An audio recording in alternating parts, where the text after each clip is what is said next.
Facebook and all my other social media channels. So today's talk is a big talk, leadership in the workplace. And I think it's a very, very important conversation. Leadership is the most talked about conversation on LinkedIn and, pretty much in the workplace because leadership is everything. So I have given an itinerary of today's talk. I'm going to try to answer all the questions as best as I can. So I'm going to get straight into it. Why is leadership in the workplace important? Well, it's performance, isn't it? Because if you provide and install the right leaders and the leadership practice, then the performance of the company will increase. So that's things like organizational culture. People will feel hopefully happy coming to work and they will just be in a better place. So that leads to more profit. So I'm not going to spend too much time on the first two questions. So number two, what is the danger of poor leadership? Okay, that's really the negative of sales. Okay, it's not rocket science. Okay, because if you're not installing the right training programs and the induction programs, which I'm going to talk about later, then your leadership practice amongst the whole company is going to fall down because you need to have the right training, you need to have the right reflection systems, which I'll talk about in brief when I talk about coaching buddies. So, which I did talk about in brief yesterday, but today I want to give a different context on the conversation around leadership in the workplace. Okay, now the main question: how do we improve leadership in the workplace? Well, the first approach. Now, this is these three pieces of themes or tools that I'm going to describe are systems that I know from research, not just my own, but from Forbes and Harvard Business Review, are definitely in place. And also, in reference to the shadow boards, that's something from McKinsey's research. So these are active things that have been done through case studies and tried and tested methods that really do help and shape not just leadership, but the overall organizational culture in any company. So first of all, is really my idea, which is self-reflection coaching buddies, which I talked about yesterday. So that's really getting two people, okay, and getting them to work together, reflect together, and understand that, okay, how you feeling this week? Not too good. Let's go for a meeting. So these kind of meetings generally happen at the worst in the old days with the supervisors, line managers when things went wrong. So what we have to do now is develop and build a coaching relationship in the company between two people at first, and then so everyone comes to work with a coaching buddy. Now, this is something, as I mentioned and explained yesterday, we use in the British Army. Okay, we use a buddy buddy system. It's very, very effective. Okay, we train most of our soldiers on it, or everyone installed in that program.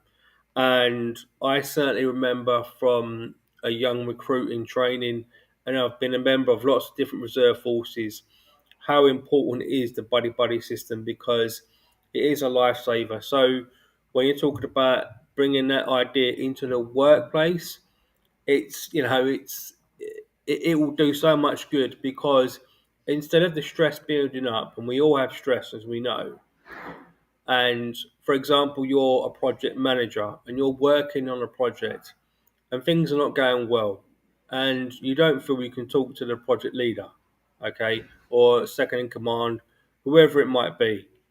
So, what do? You build up that stress, you've got no out. You talk to your family, but there is no one there in the workplace that you can talk to. That shouldn't happen. Okay, we should be in a place where in companies people have people to talk to, and that's where I think coaching buddies will really help many different project leaders and the overall occurrence of different, the way we conduct ourselves and work, the way things are functioning. So hopefully that makes sense. I'm going to move on to innovation teams, which is one of my favorite. Innovation teams are basically where you you grab a group of people and they are given a project, they're given autonomy, trust, and you let them get on and innovate. Now, the idea with innovation teams is that they can work faster, smarter than other people because they have a lot of autonomy. Now, we know a lot of companies have, killed off their staff members. Sorry, not killed, but they have, reduced their staff members. Google, Amazon, here, LinkedIn. There's a lot of companies that are reducing their staff level. So the idea of innovation teams is that you put a group of people that have got high emotional intelligence together, and they're able to innovate on new products for new markets faster. Now, how does this relate to leadership? Well, it filters out because once you understand more about how EQ works within your company, because every different individual is going to have a different emotional intelligence. That's their ability to understand their thoughts, feelings, and behaviors. Okay, so that's what you're trying to do. You're trying to build a new learning curriculum which will shape out in your workshops, shape out in your induction programs through emotional intelligence. Okay, so you're gathering intelligence yourself. And the last one is shadow boards. Shadow boards are something that's from McKinsey's research, where you basically have a group of Generation Z or a younger group of people come into the executive board and give you feedback on new ideas and different ways of looking at things. So, in all these methods that I've briefly described, you're gathering intelligence, okay? Because the idea is that you want to improve leadership, but you have to deliver the right curriculum. So, you need as much intel as possible, okay? And then you can filter it out, and then you've got your workshop programs, okay? You can only do so much in a workshop, okay? I could design the world's best workshop, but at the end of the day, when we leave the workshop, the person is still left with their thoughts. So you have to decide, right, okay, this is working. Obviously, you're going to need data, and that's why I think self reflection systems work really well. No one's really doing this at the moment, so it is a lot of work because the person needs to understand what they're doing so they can self-reflect, and then you need to record that data and access it. And then you've got your induction programs, and I briefly mentioned training programs. So it all filters down to building the right curriculum through different emotional intelligence data that you're going to generate. Now, this is very powerful because at the moment, when you join a company, you get your induction program. This is the policy. This is the training program, and even L&D themselves, I still don't think are advanced enough yet in terms of emotional intelligence training, because we know from data that emotional intelligence is a positive correlation to um, performance and leadership. So this is really, really important.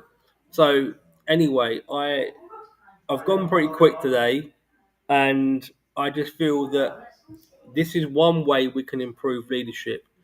So, and that's it really. I mean, I've covered everything that I wanted to cover. Um, Innovation team, self-reflection. I've gone fast, but I think there's a lot of power in developing a curriculum that's based on people's emotions as they experience them. So that's it from me. I've gone really quick. I thought this was going to take me long, but I've just structured it really well. And I know it's a very different conversation that I had yesterday. Yesterday was a bit more in depth about the workplace mental health, but today I just thought this was much, much better. So, in terms of the next stage, so each day I'll be here live, different times during the day, giving one talk. Some talks are better than others, okay, and I'll reflect on that myself to know that, okay, I didn't feel my performance was great. What can I do to improve? And I think that kind of system isn't really embedded into our culture in the workplace. It is in teaching practice because it's installed in us, but it's not. It's not really something that I think it's out evident in the workplace. So anyway, I'm going to sign off.